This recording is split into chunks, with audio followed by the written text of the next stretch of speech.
Ce salut de la quenelle, c'est simplement un salut, sorte de, au départ, c'est un bras d'honneur. C'est un peu comme on fait comme ça. Je ne sais pas si vous faites ça en Angleterre, mais en France, ça veut dire simplement un geste qui est contre le système. Et puis, avec le temps, c'est un geste qui est devenu un geste d'émancipation. Beaucoup d'afro, comme moi, descendants d'esclaves, c'est pour se libérer. C'est-à-dire libérer d'un système, libérer de... Et c'est pour ça que quand Nicolas Anelka a fait ça, beaucoup de jeunes gens ici, et surtout des gens de toute religion, de toute ethnie, de tous milieux sociaux, ont trouvé ça extraordinaire parce que c'est en plus, lui est d'origine martiniquaise, et c'est le geste de l'insoumission au système. C'est-à-dire c'est le geste le descendant d'esclaves qui dit stop, c'est fini, je m'arrête. Est-ce que vous pouvez comprendre que il y a quelquefois dans votre histoire, vous avez été accusé par la police des choses anti-juives. Plusieurs fois, vous étiez même dans le procès, aussi dans les tribunaux. C'est pour ça, je crois, que les gens pensent. Alors, cette querelle, c'est quelque chose antisémite. Oui, en fait, j'ai été plusieurs fois devant les tribunaux, mais la plupart du temps, j'ai gagné ces procès. J'ai été condamné à quelques fois, mais des gens peuvent penser ce qu'ils veulent. La vérité, c'est que je m'appelle Dieudonné Mbala, je suis d'origine africaine et française. Je n'ai jamais eu de personne qui est allemande ou proche du milieu nazi.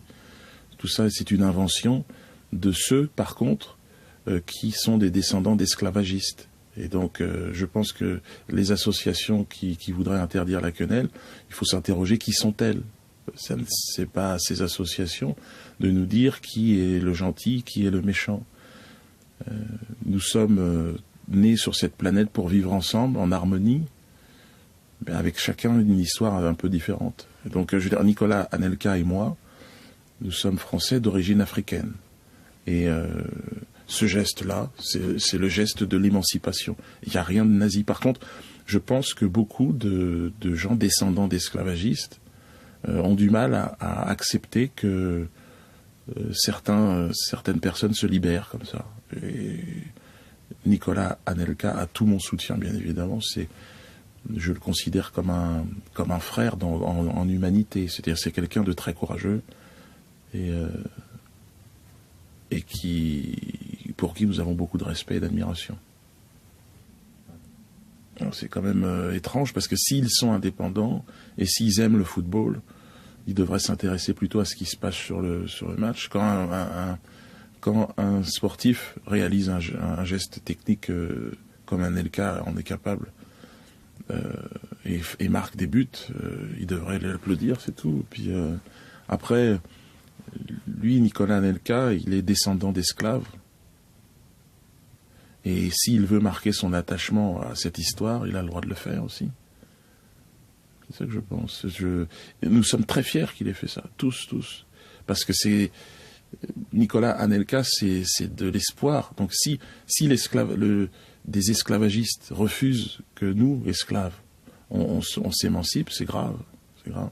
Mais beaucoup des gens qui ont commercé qui ont fait le commerce des esclaves. Vous savez, l'Angleterre aussi avait des esclaves, avait des colonies, beaucoup. La France aussi, énormément.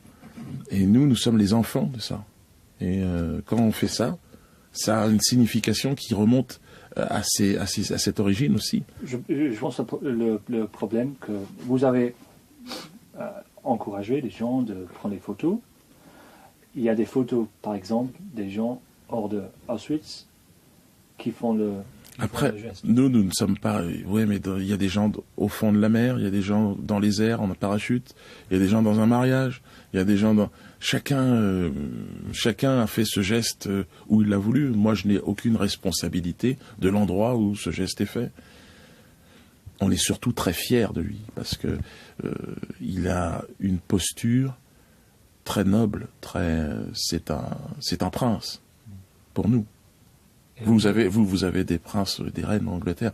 Ben nous préférons Nicolas Anelka. C'est notre prince. Nous.